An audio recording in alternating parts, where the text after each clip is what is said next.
To you as we continue to pretty much wrap up things here from Parliament and talking about the Constitution and the adoption thereof 20 years ago. And again, thank you so much for all of you for writing in. Shahir White saying, I'm honoured to be a South African. May we go from strength to strength. Happy 20th anniversary of our Constitution.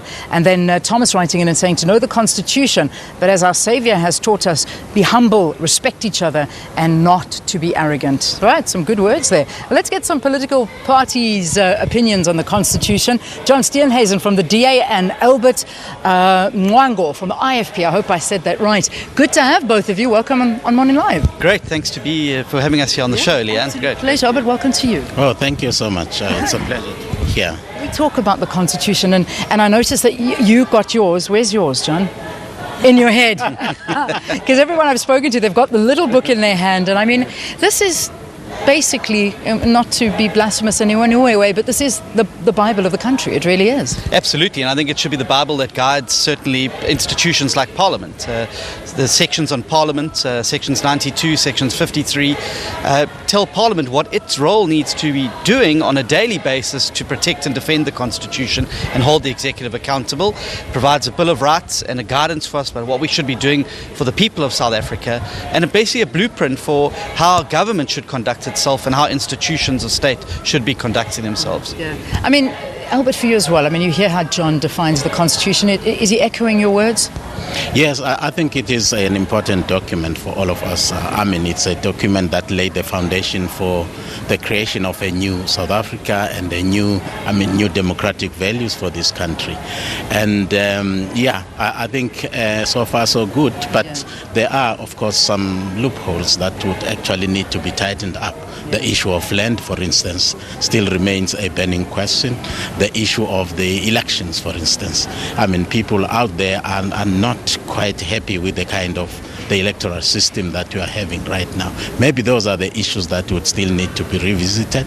And the third one being the powers and functions of traditional leaders. I mean, this is an institution that is there. I mean, but the Constitution is not clearly defining their role as yet. So I would imagine that we would still need to go back and actually see what we can do to actually accommodate everyone, because we have been on the learning curve for the last 22 years. I mean, I remember reading articles and seeing in the run-up to the drawing up of the Constitution that even all those years ago, traditional leaders were a sticking point because they didn't know how to fit them into this Constitution and the rights thereof. And I do know that the President is actually going to be addressing the traditional House of Leaders today. So that's also something to keep an eye on.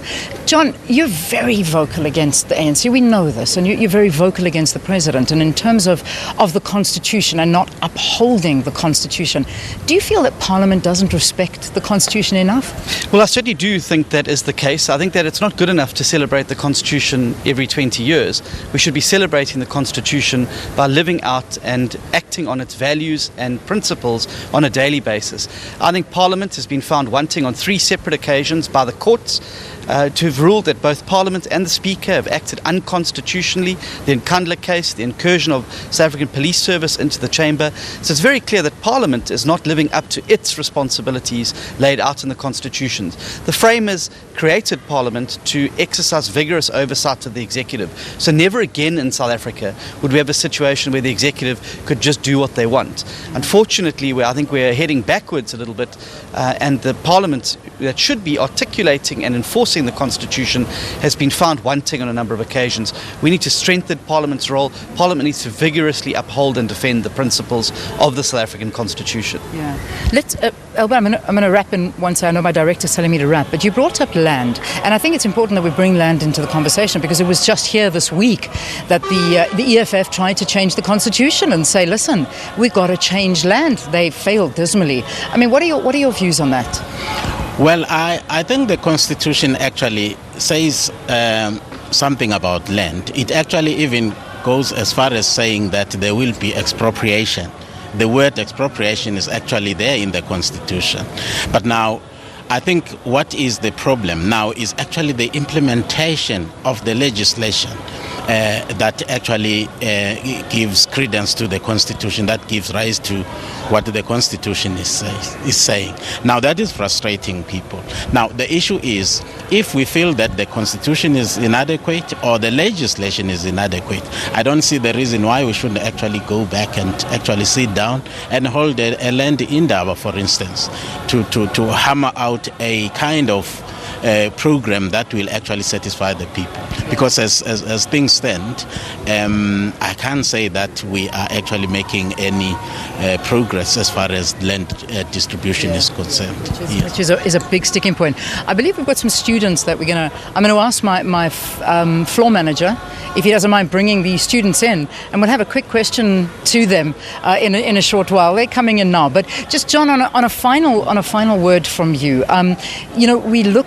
We look at people, and the people on the ground. It's disadvantaged communities. It's people that read this Constitution, but they don't feel the living reality of it. What is going wrong? Why is it not benefiting the people of South Africa, the greater population? Well, I don't think it's the Constitution to blame. Exactly with the land question, Section 25 of the Constitution doesn't inhibit a proper land redistribution program in South Africa. It's government policies that are failing. You can't blame the Constitution for the fact that government policies that are not being implemented, are not achieving what they should be doing. I think that the Constitution provides the best checks and balances for citizens against a government that's policies are not working.